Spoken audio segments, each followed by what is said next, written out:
So I'm not going to buy another one, obviously. But what I'm actually... Why?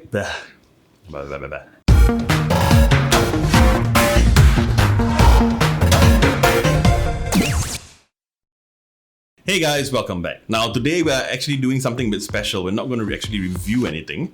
It is something that I've been wanting to talk about for a while. Now, what I actually want to talk about is buying a PC, or specifically buying a gaming PC, okay? Now, there are many different avenues or routes you can use to buy the PC that you want. There, you can build it yourself, you can get someone to build it for you, you can go to one of the big brands and build it. So what I really wanted to go through is to see what are the advantages and disadvantages of each different avenue of buying a PC. If you follow my channel, you know that I already have a PC that I'm very happy with. But I actually have a friend who wants to buy a gaming PC, and he approached me and asked me what was good, what will fit him nicely. So I actually have him here today, all right? And you've seen him here before when we did the Asus ROG Phone 2 review, all right? So we're talking about Jeroen. Jeroen, come. Hi. Okay. Yeah. So this is Jeroen. Like I said, you might have seen him in the ROG Phone 2 review. The first part of it. I think it was the first part. The first quarter. First quarter. Oh, there were 3 videos. Yeah, so the first of the 3. Okay, but anyway, so Jeroen, if you guys don't know, he's one of long time friends, and we're also Dota buddies, although we haven't played in a while, as you can see, Meeple. But yeah, so he does play quite a lot of games. But yeah, he's actually had a very old computer. How old is your computer? It's been with me for about 6 years. 6 years. 6 or 7 years. I guess 6, and it can barely play Dota, if I believe. It takes a while to start out. A while. Given all the extra stuff lah. Yeah. Okay. So if you were to buy a new PC, what are your priorities now? Like, what even if you're talking about aesthetics or whatever, what is your number one priority? Number one priority. I'm not much of a tech person, but definitely, definitely number one priority is the ease of buying a computer. Okay. Definitely, how easy it is to get one. How accessible is it? Me not understanding anything about computers, I think the service is very important to me.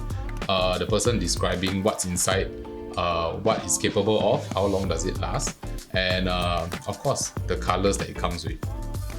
I think you're talking about RGB lah. Yeah. Three most important letters. Yes, definitely RGB. Okay, so what we're gonna do for this, and it's gonna be either a 2 or 3 part special depending on what we decide to do. So for this video, we're gonna talk about the different ways or the different routes that you can take to buy that PC. After this video, we will talk a bit about what specs I feel would be suited for him and his budget. And then in the next video, we'll talk about what are the specs that we decided on, and then which one he chose in terms of where he's going to buy it from. Okay, so the first way that you can buy obviously is go to a big brand. Like you can go to Asus. They've got their ROG line of gaming products, and before that, you don't want to get a laptop, right? You want a desktop. Yes, I want a desktop. Yeah. Okay. So then we have Asus. You've got Dell. You've got HP. You've got every single big computer brand has their own gaming branch, or whatever you want to call it. One advantage, obviously, it's a big name, okay? And of course, fairly reputable. Although I'm sure there'll be some people in the comments saying like, oh, don't buy Asus, don't buy Dell, don't buy this, don't buy that. That's a very long thing to talk about, and I might do that in another video. The advantage is obviously you get something that's already built. You don't have to buy the parts and build it yourself, especially for someone like you said, you're not techie, you don't know how to do it. The other side of it, and this one is debatable, okay? But what I feel is that when you buy a ready-made system like from Dell or from Asus, they talk about the specs, but they don't talk about what are the actual components, how good they are, and sometimes certain companies, I know Dell does it sometimes, maybe not as much now, but a lot of the connections, like for whichever the fan or some of the more common connectors, they're actually proprietary. They do that on purpose so that you can't easily expand it. Yeah. So you're stuck with it. You have to go back to Dell to if you even can. You might have to buy a whole new system. So that's one thing.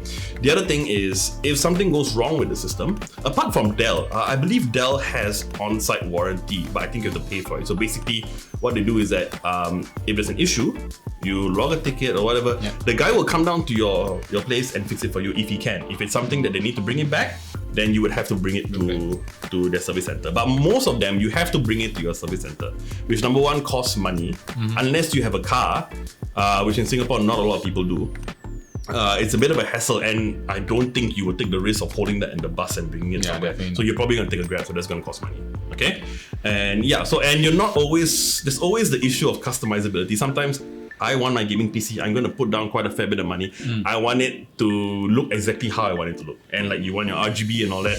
So even with the gaming brands for desktop, sometimes it's not as bright or as RGB as you want it. Yep. Like Asus has the Asus Strix and all that. But it's still thin lines of RGB, not as obvious. Even Dell, the desktop, like the Area 51 and all that, actually not that much RGB. We don't have anything there. So it's very enclosed. And I think they do that on purpose because, like I said, the insides don't look as nice. So they purposely don't have tempered glass, they don't cover it. I mean, I'm sure there are some that do, but they really cost a bomb. Alright? By the way, what's your budget around this for this gaming PC? I mean, budget wise, I mean, I do believe in you get what you pay for. So I mean, just purely on budget, maybe about 1,500. 1,500, maybe a bit more if you That's can a bit more. Yeah. Okay, alright. That's also because I know I don't need a high-end PC, you know? Yep. I know high-end PCs can go up to like the 3,000 range. Yeah. Right? Well, mine is, I would say, within the top maybe 10%, and that costs $4,000 already. So like the top range will be a few more thousand. So it can get a bit too much. Yeah. But anyway, yeah. So that's the buying. The other option is like going to Simlim or any shop that sells components, buying the separate parts and then building it yourself. So that one, the pros of it obviously would be that you can build it the way you want it to. You can customize it as much as you want. All right. The other thing obviously is that you can buy your RGB fans. It can be bright as you want or whatever. Okay. And yeah, so you have control every single component. All right, which have their own individual warranty, which is good. So it's not like, for example, if you go to Dell or Asus, sometimes it's only 1 year warranty, no matter what. So if anything goes wrong, you send it back, your warranty is over after a year. Whereas if you buy your components, sometimes different components have multi-year warranty. Like I think my PSU has like 3 or 5 year warranty. Your graphics card might have 2 or 3 year warranty. So in actual fact, you're actually getting better warranty, better coverage. Okay. Now, the flip side of it, number one, is you need to have quite a bit of knowledge before you can build your own PC. Okay. Yes. Now, alternatively, if you go to Simlim, you go to shop and you buy all the components from that shop, chances are they would set it up for you. Yeah. Okay. If I'm not mistaken, and I tried to contact some of the shops, but I couldn't get through. They actually charge you a bit more to set it up, or they will say like, okay, we just set up the motherboard and the CPU for you. The rest you put in yourself, then it's free. Like a service fee. Yeah, like a service thing they just do for you. But then it comes back to the same thing. Everything else you still need to plug in yourself, and you're not techie, so that's not good enough, right? So then you have to pay extra to build it up, build out everything for you. Okay, and the other thing is, if anything goes wrong with a certain component of that PC, okay, it's not so easy because different components have different distributors and different areas in Singapore, you know, and sometimes they'll be like, oh, you can't send your PC over, you need to dismantle the part and bring it over, which is something that you're not comfortable doing, I'm sure. Yeah, that's for sure. Yeah. So I think right now we can say that building it yourself is out of the question because there is just too much involved that you're not comfortable doing. Definitely. Right? Okay. So the other option is to still get customized components. However, you go to a shop and get them to do it for you, but not like Simlim. So there are certain services, like I think the most common one is Aftershock. You know Aftershock. So they customize the PCs for you, and the components inside are not just like non-branded. So they use actual like good brands that we know that have good warranty. Okay.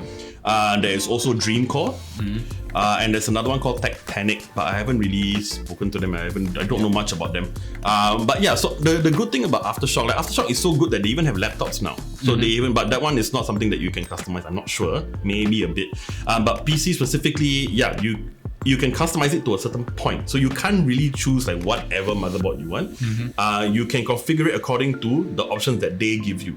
A bit like Dell. Okay, so just a quick question. What do you mean by customizing a PC? Good question. So what I mean by customizing, of course, PC, you got different components. You got your CPU, you got your motherboard, you've got your GPU. Now you can buy or you can customize the components according to how powerful you want it to be, even if it's a certain design that you like, even like cooling. Do you want water cooling or do you want air cooling?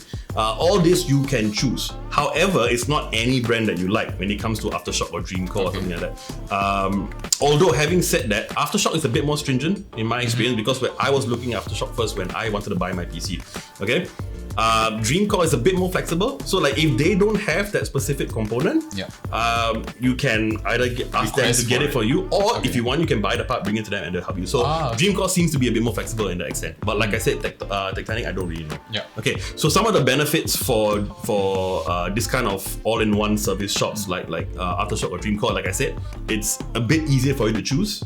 So they still build it for you. You still get a fully built PC. However, you do get a bit of customizability.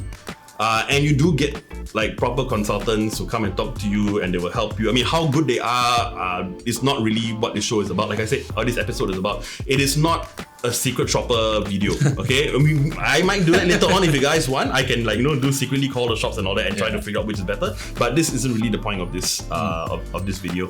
But yeah, so we have these 3 options, okay? So in our next video, part 2, we will come back again and then Yuron will decide which one that he wants, okay? And then also we'll talk about the specs. We're gonna see which one will suit him. Off the bat, I can already tell I would definitely recommend going AMD.